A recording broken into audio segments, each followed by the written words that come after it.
Mm. Muy buenos días con todos los presentes. Eh, bueno, a nombre de la directora de la obstetra Fiorella Yuriko Sotelo Canahualpa, eh, damos la bienvenida a todos los presentes. Adelante, obstetra Fiorella. Muchas gracias, licenciada Esmeralda. Bien, reiterar nuevamente la bienvenida a todos los presentes y bueno, comentarles que esta actividad se viene realizando en el marco de la implementación de la telecapacitación con el objetivo de fortalecer las competencias de los profesionales de la salud. En ese sentido, se ha programado el día de hoy eh, el taller o la capacitación sobre abuso de drogas autorizadas por parte de la químico farmacéutico Ana María Romero. Bueno, agradecer la participación de cada uno de ustedes, asimismo la colaboración del personal que el día de hoy va a llevar a cabo esta ponencia y también la participación de la coordinadora de Telesalud, la coordinadora regional de Telesalud, la licenciada Esmeralda Ruiz Laos. Todos en conjunto, de manera organizada, pues han llegado a la programación de esta actividad. Vuelvo a reiterar, con el objetivo de fortalecer las competencias de los profesionales de la salud. En ese sentido, cedo la palabra a la licenciada para dar inicio a la actividad mencionada. Muchas gracias. Buenos días. Muchas gracias, obstetra Fiorella, por darnos el pase. Bueno, damos la bienvenida a la química farmacéutica Ana María Rosario Romero, Guaigua, que para el día de hoy nos va a hacer una presentación sobre lo que es abuso de drogas autorizadas. Eh, doctora, químico farmacéutico, está presente. Por favor, adelante.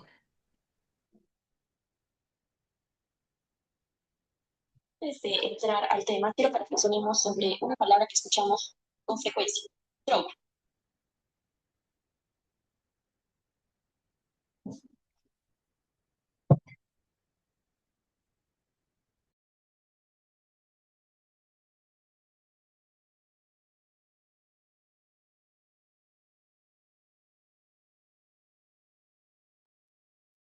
Volvemos por favor a la primera diapositiva. La mayoría de las personas piensa inmediatamente en buenos días con todos. Antes de entrar al tema, reflexionemos sobre la palabra que escuchamos con frecuencia: droga. Cuando escuchamos este término, la mayoría de las personas piensa inmediatamente en sustancias ilegales, como cocaína o marihuana. Sin embargo, desde el punto de vista científico, una droga es cualquier sustancia capaz de modificar una o más funciones del organismo.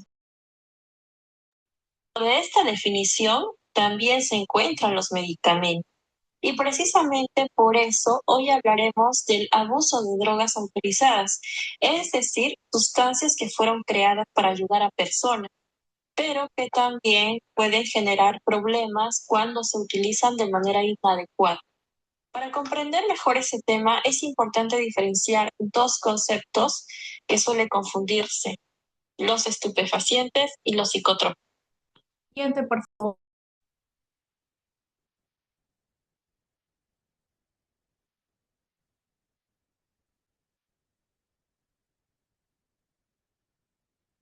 Los estupefacientes son sustancias que producen analgesia y depresión del sistema nervioso central, además de presentar un elevado potencial para generar dependencia física.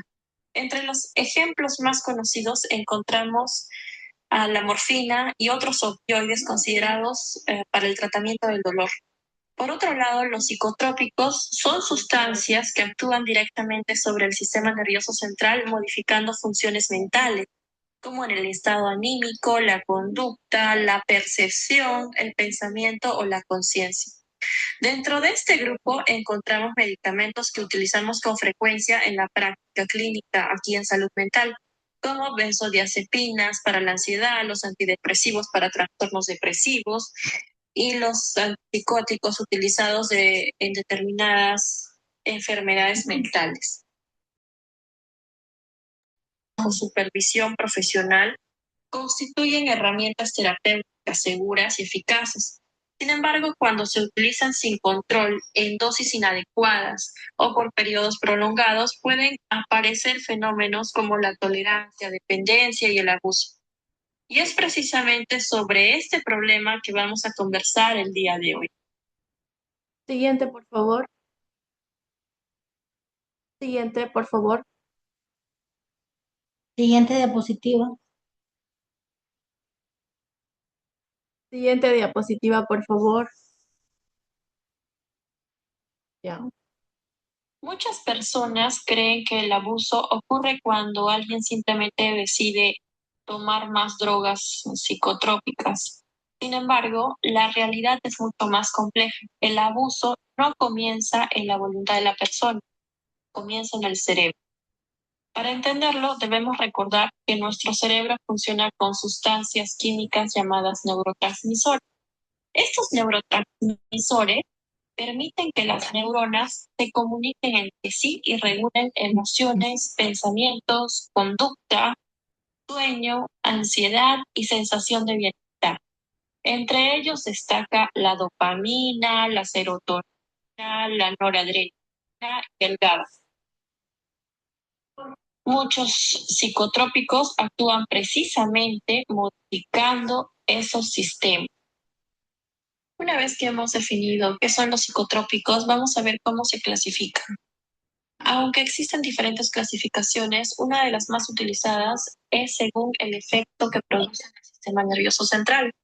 Como manera general, podemos dividirlos en tres grandes grupos: los que disminuyen la actividad cerebral, los que la aumentan y los que alteran la percepción. Psicolépticos. El primer grupo son los psicolépticos. La palabra psicoléptico significa literalmente calmar o deprimir la actividad del sistema nervioso central. Aquí encontramos medicamentos como los ansiolíticos, los hipnóticos y algunos antipsicóticos.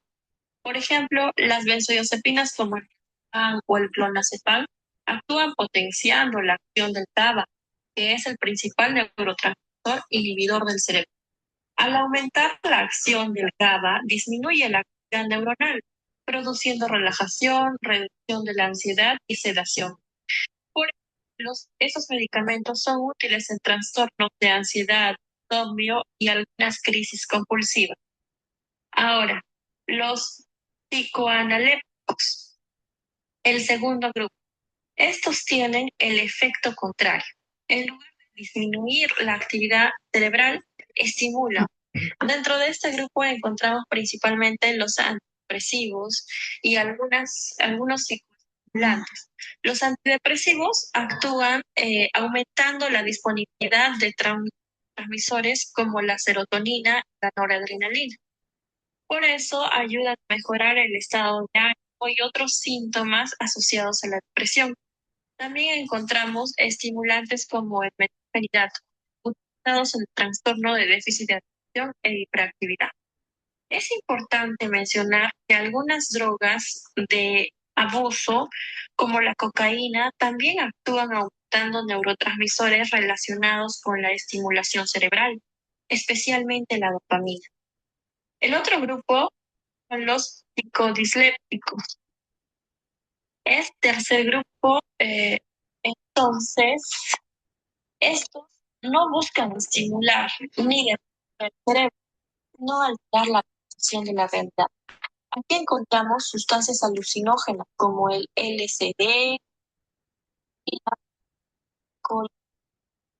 Estas Va a sustancias disculpar, químico farmacéutica, no se le está escuchando muy bien, Esa es la señal. ya entrecortado.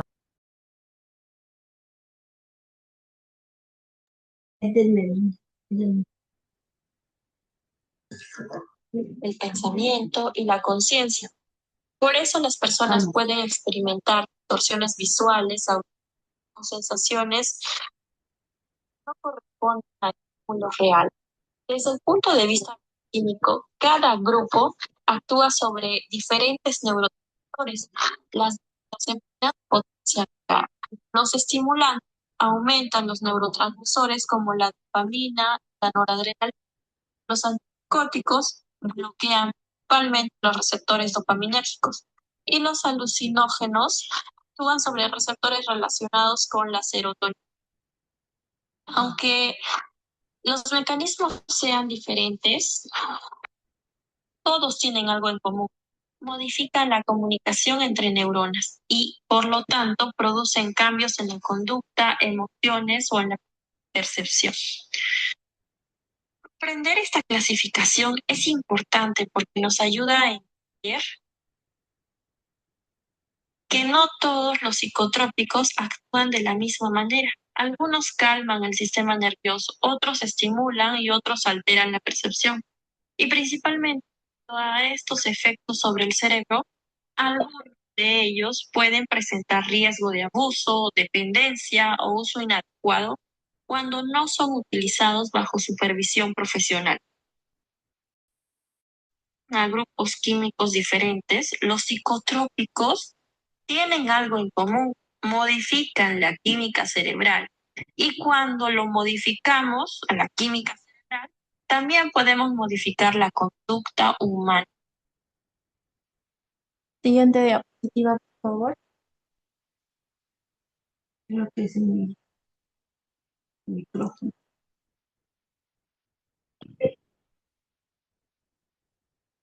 Que ya conocemos sobre los psicotrópicos, surge una pregunta importante.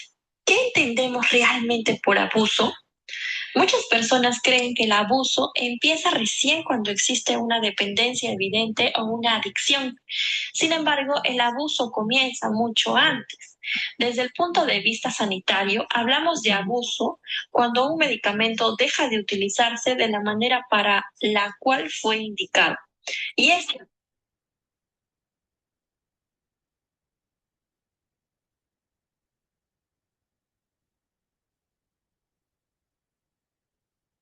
bien a un amigo o porque le quedó una receta antigua.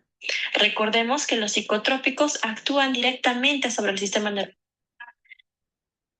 por lo que no deberían utilizarse por automedicación. Otro es el uso en dosis mayores. Suele ocurrir mucho que cuando la persona siente que el medicamento ya no le hace el mismo efecto, por ejemplo, si una tableta le ayudaba a dormir y después de un tiempo ya no le funciona igual, algunas personas deciden aumentar la dosis por cuenta propia.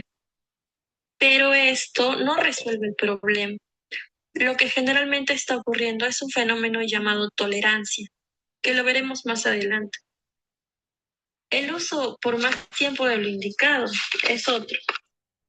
Muchos psicotrópicos están diseñados para tratamientos específicos y bajo seguimiento profesional. Sin embargo, algunas personas continúan utilizándolo durante meses o incluso años sin reevaluación médica.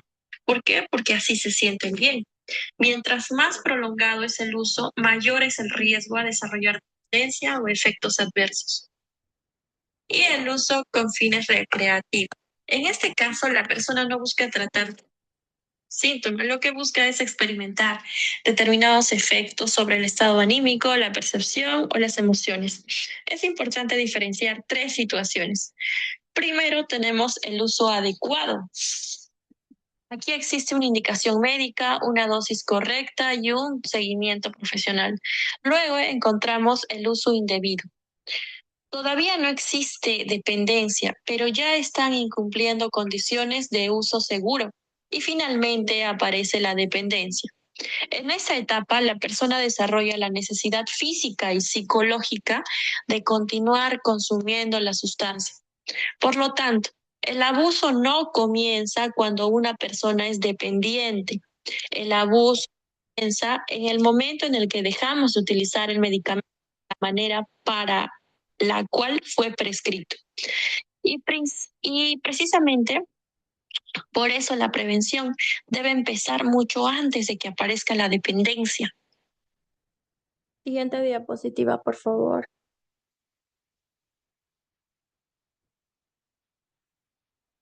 Tenemos una actividad beneficiosa para la supervivencia como comer, descansar o realizar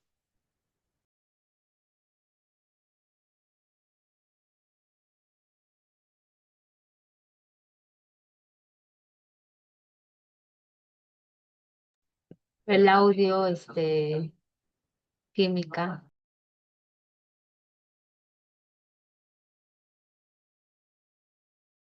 Las personas que nunca han padecido. Entramos en la parte central. Es necesario entender cómo funciona el sistema de recompensa. Voy a comenzar hablando de la dopamina. La dopamina es conocida popularmente como el neurotransmisor del placer, aunque en realidad su función es más amplia. Participa en la motivación, el aprendizaje, la recompensa. Cada vez que realizamos una actividad beneficiosa para la supervivencia, como comer, descansar o realizar una meta, nuestro cerebro libera dopamina. Esta liberación produce una sensación agradable. El cerebro aprende a que esta conducta debe repetirse. Este es un mecanismo normal y necesario. El problema aparece cuando una sustancia produce una estimulación artificial en este sistema. Aunque los psicotrópicos no actúan todos de la misma forma, muchos generan una sensación de alivio, tranquilidad, bienestar, que el cerebro interpreta como una experiencia positiva. Entonces ocurre algo muy interesante. El cerebro empieza a asociar el medicamento con la sensación de alivio. Ahora, imaginemos una persona con ansiedad que toma benzodiazepina, ya sea alprazolam, diazepam, clonazepam. Minutos después siente relajación, disminuye la tensión muscular y desaparece la sensación de angustia. Desde el punto de vista clínico, eso es exactamente lo que buscamos, pero desde el punto de vista neurobiológico, también está ocurriendo otra cosa. El cerebro registra, tomé esta sustancia y me sentí mejor. Y esa asociación queda almacenada. Sin embargo, el cerebro tiene una característica extraordinaria. Busca constantemente mantener el equilibrio. A este fenómeno lo llamaremos homeostasis. Cuando una sustancia modifica repetidamente el funcionamiento cerebral, el organismo intenta compensarlo. Dicho de una manera sencilla, el cerebro se acostumbra. Por eso aparece la tolerancia. La tolerancia significa que una misma dosis produce cada vez menos efecto. Lo que antes generaba relajación, una tableta, después de requerir 2, después puede requerir 3. No porque el medicamento haya perdido calidad, sino porque el cerebro se ha adaptado a su presencia. Este punto es fundamental. Aquí aparece la tolerancia. No es una decisión consciente, sino una adaptación biológica. Ahora, otro ejemplo con el GABA. Tomemos como ejemplo las benzodiazepinas otra vez. Las benzodiazepinas potencian la acción del GABA. El GABA es el principal neurotransmisor inhibidor del sistema nervioso central. Su función es disminuir la actividad neuronal. Por eso produce relajación, disminución de la ansiedad y efecto sedante. Cuando una persona consume benzodiazepinas durante un periodo prolongado, el cerebro detecta que existe una inhibición excesiva y como mecanismo de compensación intenta recuperar el equilibrio. Entonces, disminuye progresivamente su sensibilidad a este estímulo. En otras palabras, el cerebro se vuelve menos receptivo al efecto del medicamento. Por eso la persona siente más dosis para obtener el mismo resultado. Ahora, si el consumo continúa, aparece un fenómeno más importante, la dependencia. La dependencia física ocurre cuando el organismo se adapta tanto a la presencia del medicamento que comienza a necesitarlo para funcionar normalmente. La dependencia psicológica, por otro lado, se relaciona a la creencia de que no es posible sentirse bien sin la sustancia. Ambos mecanismos pueden coexistir y muchas veces se potencian entre sí. Aquí es importante entender algo. La dependencia no implica necesariamente adicción, pero sí representa una señal de alerta, porque indica que el organismo ya ha realizado cambios adaptativos significativos. Ahora imaginemos que una persona que ha utilizado benzodiazepinas durante muchos meses, incluso años, decide suspenderla de manera muy brusca. ¿Qué ocurre? El cerebro ya se había adaptado a funcionar con el medicamento. Al retirarlo repentinamente, desaparece la acción inhibitoria que estaba presente, pero los mecanismos compensatorios siguen activos. Como resultado aparece una hiperactividad neuronal y entonces cuando surgen los síntomas de abstinencia, estos síntomas pueden incluir tensa, insomnio, irritabilidad, inquietud, temblor, a sudoración y en casos más severos hasta convulsiones. Por eso nunca debe suspenderse una benzodiazepina de manera muy abrupta, sin supervisión médica. En resumen, el abuso de psicotrópicos o de drogas autorizadas no ocurre únicamente porque la persona quiera consumir más. Ocurre porque el cerebro responde, se adapta y modifica su funcionamiento. Primero aparece alivio, luego aparece tolerancia, después aparece la dependencia y finalmente aparece la abstinencia. Es un proceso progresivo que puede comenzar con un uso legítimo y terapéutico, pero que termina convirtiéndose en un problema cuando se pierde el control del medicamento. Por eso, comprender la neurobiología, el abuso es fundamental para prevenirlo, detectarlo y abordarlo oportunamente es importante. Si bien cualquier sustancia que actúe sobre el sistema nervioso central puede generar abuso, el riesgo suele ser mayor con drogas como la cocaína, la marihuana y otras sustancias de uso reactivo, debido a que se consumen buscando directamente sus efectos sobre el estado anímico, la percepción o la sensación del placer.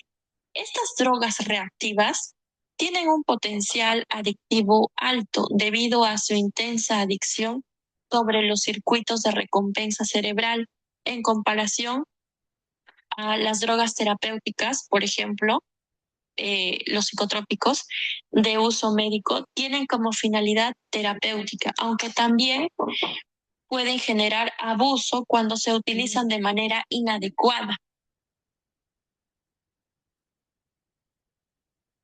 Siguiente diapositiva, por favor.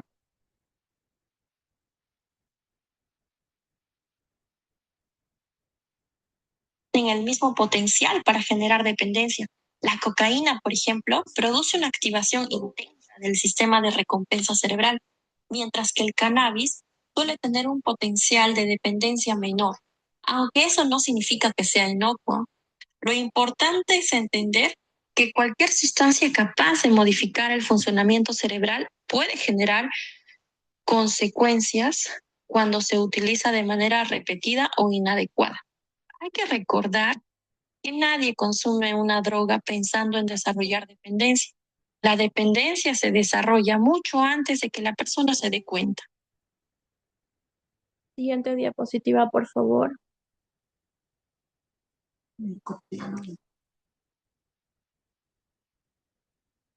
Comparación de estas dos imágenes donde en el primer caso se observa un efecto terapéutico y en el segundo un claro caso de abuso de medicamentos, evidenciamos que el problema no es el fármaco o principio activo, el problema es cómo, cuándo y por qué se usa.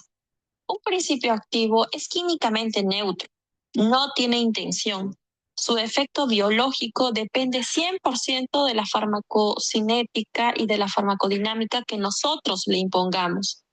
En el uso terapéutico buscamos actuar dentro de la ventana terapéutica entre dosis eficaces y mínimas de las dosis tóxicas. Aquí el cómo es la administración por vía oral, vía endovenoso o vía subcutánea, como una biodisponibilidad calculada. El cuándo es representando la vida media del fármaco para mantener concentraciones plasmáticas estables sin alcanzar la concentración plasmática máxima. El por qué es para modular un receptor específico, inhibir una enzima o corregir un desequilibrio homeostático. siempre bajo supervisión clínica para monitorizar los efectos adversos. En el caso de abuso, todas estas variables, el cómo cambia. Se usa una vía de administración para maximizar el pico plasmático, por ejemplo, fumar o inyectarse versus la vía oral. Eso dispara la concentración plasmática máxima y acorta el tiempo máximo, saturando los receptores de golpe. Cuando también cambia, el consumo es crónico o intermitente, o lo que fuerza la neuroadaptación.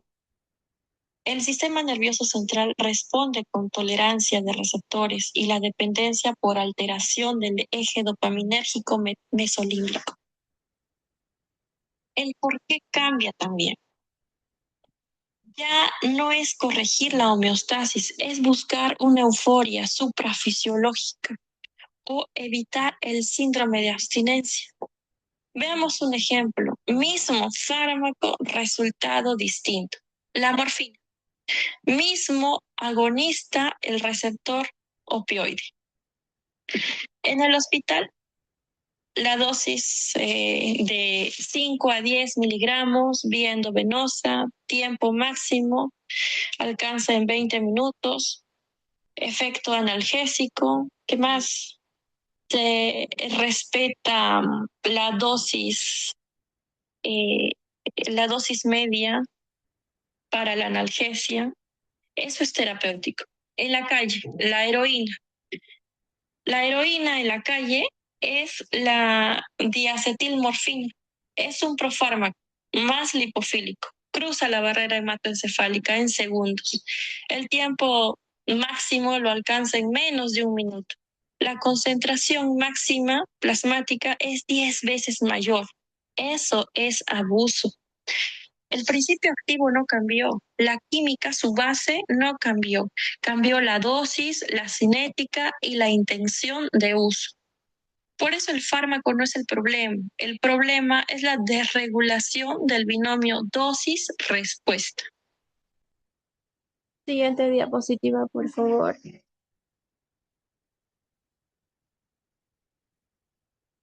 Ahora veamos las consecuencias del abuso. Tenemos consecuencias físicas que causan somnolencia, deterioro, aparente depresión, también hay depresión respiratoria en casos más graves. Las consecuencias psicológicas también está la ansiedad, rebote, depresión, alteración de la memoria, bajo rendimiento laboral, pérdida progresiva de la memoria, sociales, deterioro cognitivo más sedación causan bajo rendimiento laboral o académico. La impulsividad y sensibilidad o la habilidad emocional generan problemas. Somnolencia más juicio alterado, riesgo accidente, acción reactiva, y todo ello al final termina en aislamiento. Esa es la consecuencia del abuso.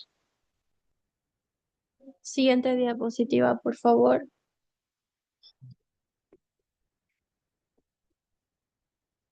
En cuanto al rol del profesional de salud, todos los profesionales de la salud tenemos alguna actividad mínima o significativa en el rol de la salud mental, desde la prevención primaria para evitar el inicio del abuso, del diagnóstico precoz para detectarlo a tiempo, la intervención para tratar de acortar el ciclo de abuso, finalmente la rehabilitación para recuperar la función. Durante todo este proceso siempre se hacen los seguimientos para ver eh, si existe recaída y tratar de reinsertarlo a la sociedad, continuar con una educación y finalmente volver al comienzo, ¿no? La prevención nuevamente. Siguiente diapositiva, por favor. Muchas personas piensan que basta con decir no se automedique. Sin embargo, la prevención va mucho más allá. La prevención comienza cuando entendemos que un psicotrópico no es un producto de consumo, sino una herramienta terapéutica. Por eso debemos respetar tres principios básicos. Usar el medicamento solo cuando sea indicado, respetar la dosis prescrita y cumplir el tiempo de tratamiento establecido. También es importante no compartir medicamentos ni recomendar tratamientos a otras personas, porque cada paciente tiene necesidades y riesgos diferentes. Y algo que considero fundamental como profesional de la salud es la educación al paciente. Un paciente informado tiene menos riesgo de desarrollar abuso o dependencia. Recordemos que el problema no está en el medicamento. El problema aparece cuando perdemos el control sobre su uso. Por eso, la mejor prevención es el uso racional y responsable de los medicamentos. Los psicotrópicos pueden cambiar una vida para bien cuando se usan correctamente, pero también pueden convertirse en un problema cuando olvidamos que siguen siendo drogas. Siguiente diapositiva, por favor, para finalizar.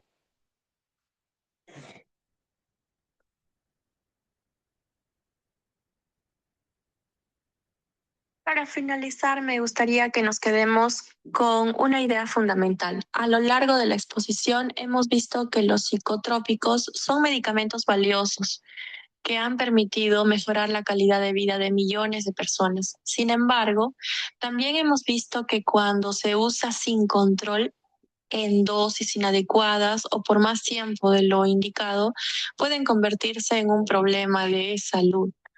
Por eso, más que temerles, debemos aprender a utilizarlos de manera responsable. Como profesionales de salud, tenemos la responsabilidad de promover el uso racional de medicamentos y educar a nuestros pacientes para prevenir el abuso y la dependencia. Y me gustaría cerrar con la frase que resume todo lo que hemos conversado hoy. Un psicotrópico puede ser medicina o problema. Todo depende de su uso. Muchas gracias por su atención. Es todo. Es todo.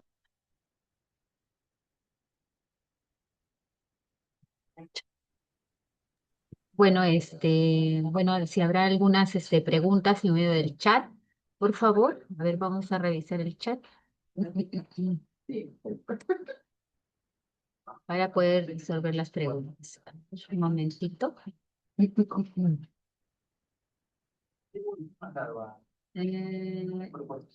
Se escucha, bueno, ha habido un poco de limitación. Ah,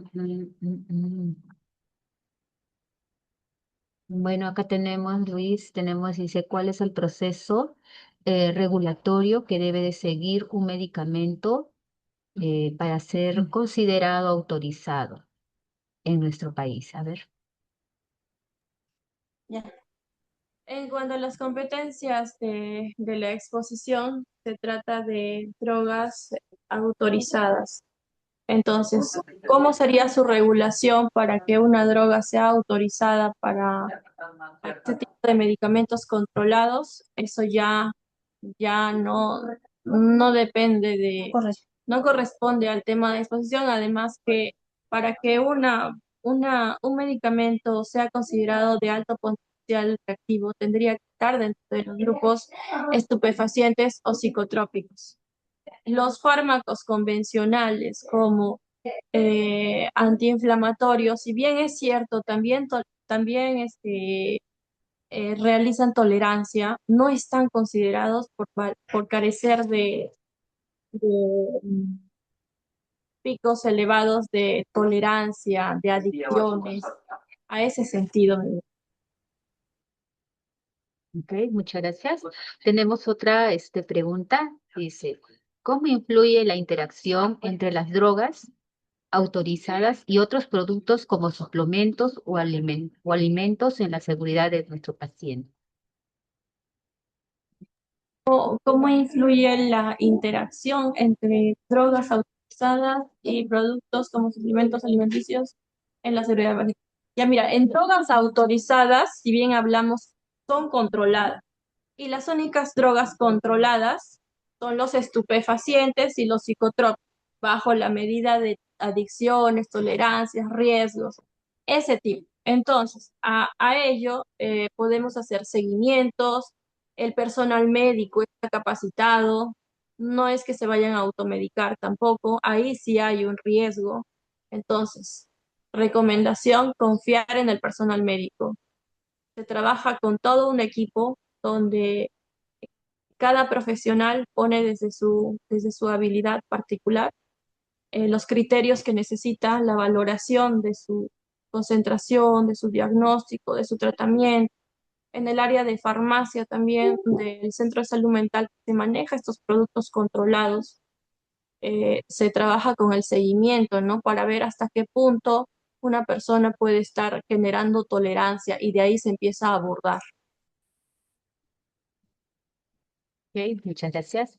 Bueno, tenemos como última pregunta, bueno, ¿cuáles son los principales riesgos de uso inadecuado de las drogas autorizadas? ¿No? Nos hace la pregunta Luis. Claro, en una de las diapositivas anteriores están los riesgos del abuso, pues es que generalmente aparece primero la tolerancia, la tolerancia. Ya les expliqué qué son la tolerancia, más o menos. De ahí aparece la abstinencia, ¿no? Y al hablar de tolerancia, es que significa que ya no estamos asumiendo el mismo principio activo en cuanto a sus concentraciones para que sea necesario a nuestro problema de salud mental.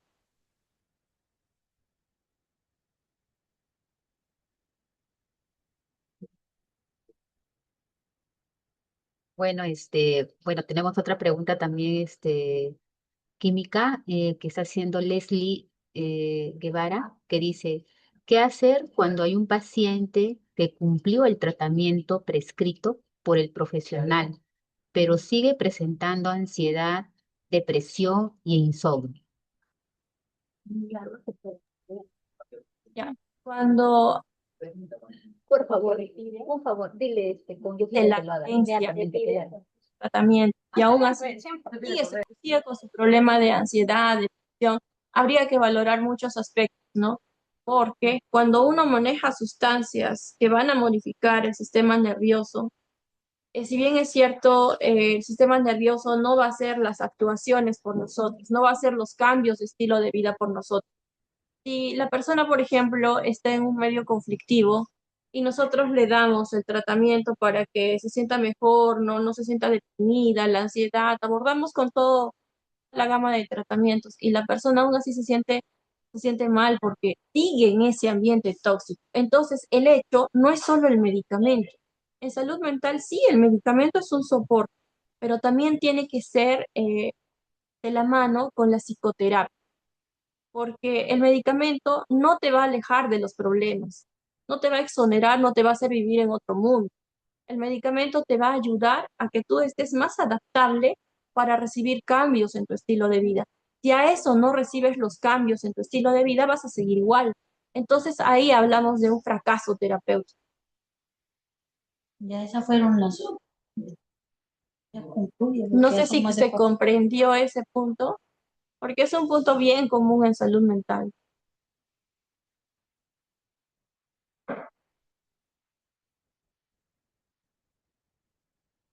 ¿Se entendió? Creo que sí está muy entendible, química. No sé qué dice Leslie Guevara a su pregunta, ¿no? Pero bueno, mientras que vamos esperando su respuesta de Leslie, a ver, tenemos otro también, a ver, pero vamos a ver, tenemos muchos, pero no vamos a poder responder a todos, pero en ello en algunos sí. Ah, a ver, tenemos acá una, dice, ¿cuál es la razón del uso de estupefacientes que tengan otro tipo de autorización y de dónde debo de sacar el dicho autorización, decimos, como por ejemplo la de cocaína o fosfato? En cuanto a la autorización de lo demás ya es otro proceso. Ah, es otro, cuando uno quiere importar, ya es muy diferente.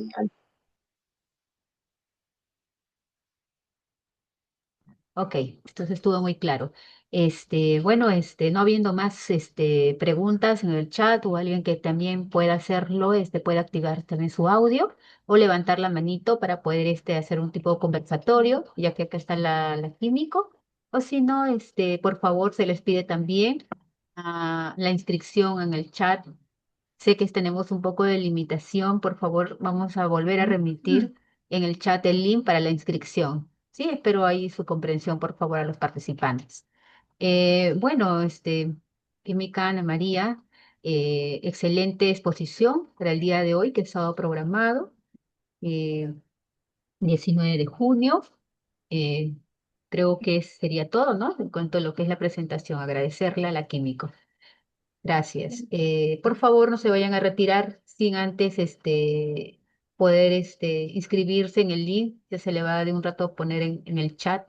Por favor, es importante tener el registro de cada uno de ustedes. ¿Sí? En el término bueno, en este mes se va a dar pues lo que es la certificación, una constancia de participación a nuestros participantes, a ellos que se logran inscribir, pues. ¿Sí?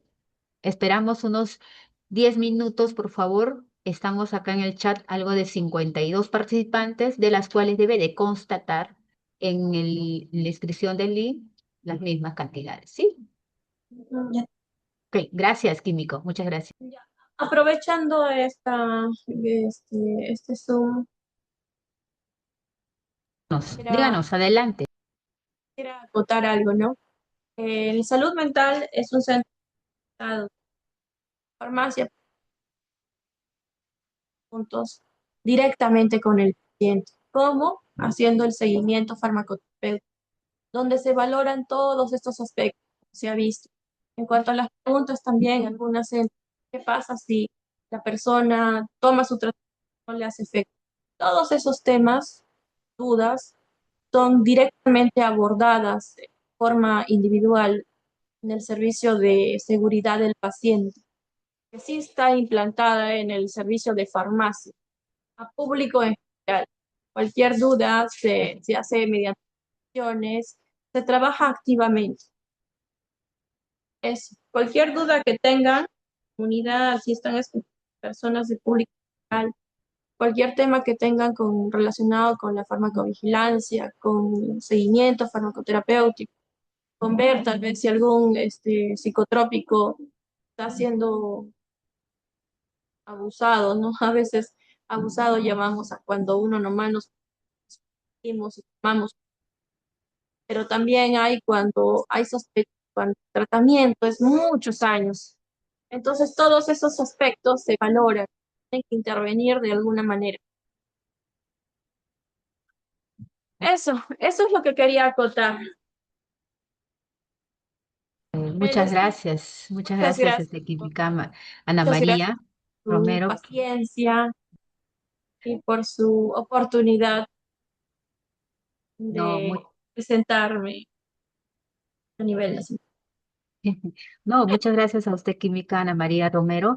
Agradecerle por la excelente exponencia del día de hoy. Vuelvo a recalcar, ya nos estaremos viendo para otra nueva oportunidad con la Químico, poder programar más asistencias técnicas pues a nivel regional de nuestra región de Madre de Dios.